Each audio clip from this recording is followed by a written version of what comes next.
तुमे माने दिग्बलय भितर सूर्य एमती उदय होगा निहाती देखिथिबो एवं आश्चर्य मध्य हेउथिबो कि सूर्य निजको दिन पर दिन प्रतिदिन किपरि भाबरे निजको सेट करूची एवं उदय होउची।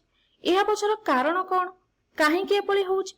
किंबा तुमे माने रात्रिर आकाश को देखिथिबो, जदि तुमे से आकाश को भल भाबरे देखिबो ताले लक्ष्य करिवो तारका सब आकाश रे गति करूथिबार देखा जिवे एवं काहेकि से माने ए वृत्ताकार पथरे गति करूथांती।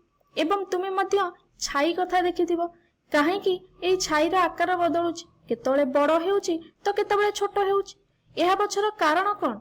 किंबा आ गोटे उदाहरण हैला कि जदि आम शरीर अस्थि बा हाड़ कथा देखिबा, काहेकि आमे आम कहुनी को एमती बंकेई पारुचे, काहेकि एमती बंकौचे? किंतु देखो एठी कहुनी को तो बंकेई पारुचे, किंतु एही पॉइंट को लक्ष्य कर, एही पॉइंट रे आमे कोन करूचे ना बंकेई पारुने नाही बा बंकेई पारु नाही। एठी आमे गोटे छोट पिल्ला को देखुचे, एठी छोट पिल्लाटी श्वासक्रिया करूची, किपरि पिल्लाटी निश्वास नउची एवं निश्वासटी छाडुची देखो।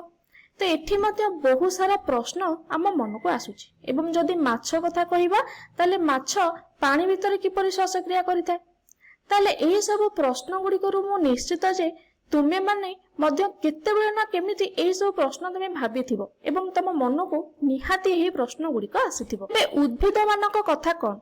जेतेबेले आमे माटी तळे गोटे मंजी की पोतुचे देख ताहा धीरे धीरे ऊपर को उठुची, ताहार वृद्धि घटुची, किपरि उद्भिदर अग्रभागटी ऊपर को उठुची एवं तार जो तळ भागटा बा मूलटा बा चेर तळକୁ जाउची। एहा किबळी होइथाय? उद्भिदरे एहा काहेकि घटिथाय एवं किपरि घटिथाय?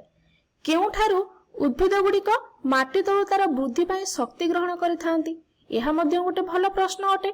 एठी देखो म आउ गोटे उदाहरण देखौची।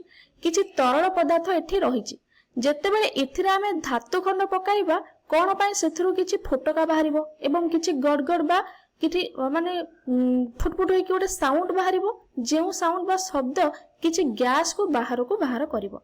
ताले ई गैस टी कोन? एठी देखो म आउ गोटे उदाहरण मध्ये देखौची, गोटे बेंगर उदाहरण देखौची। तार शब्द को एठी सुनो, देखो एठी बेंग जो शब्द करूची एहा एमिति काहेकि करूची?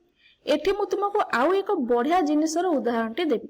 गोटे हृद को देखो, मु गोटे शब्द तुमको देखैली। एठी देखो पानी गुडाक सब मिरर भलिया बा दर्पण भली देखा जाउची, स्थिर अछि।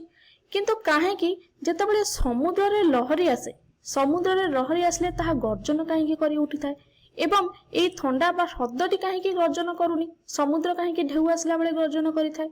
एमिति बहुत सारा प्रश्न आम मन रे आसी जाउची। ताले केतेबेले आसुची ना एहुडाक सब आमे प्रकृति रु मध्ये देखिबाकू पाउची बा प्रकृति हमकु सेही उदाहरण गुडाक दउची। ताले विज्ञान एही सब प्रश्नर उत्तर देबा पई चेष्टा करिथाय। एहा कोन सब प्रश्नर उत्तर देई पारे? देखो एहा मैक्सिमम बा बहुत सारा बा अधिकांश प्रश्नर उत्तर देबा पई सक्षम होइथाय। जेमिति कि जदि आमे विज्ञान पढ़िबा ताले हमको टन ऑफ क्वेश्चन बा बहुत सारा क्वेश्चन र उत्तर मिलि जिवो। तेणु आज ठारू ही आमे विज्ञान पढ़िबा बा विज्ञान अध्ययन करिबा आरंभ करिबा उचित।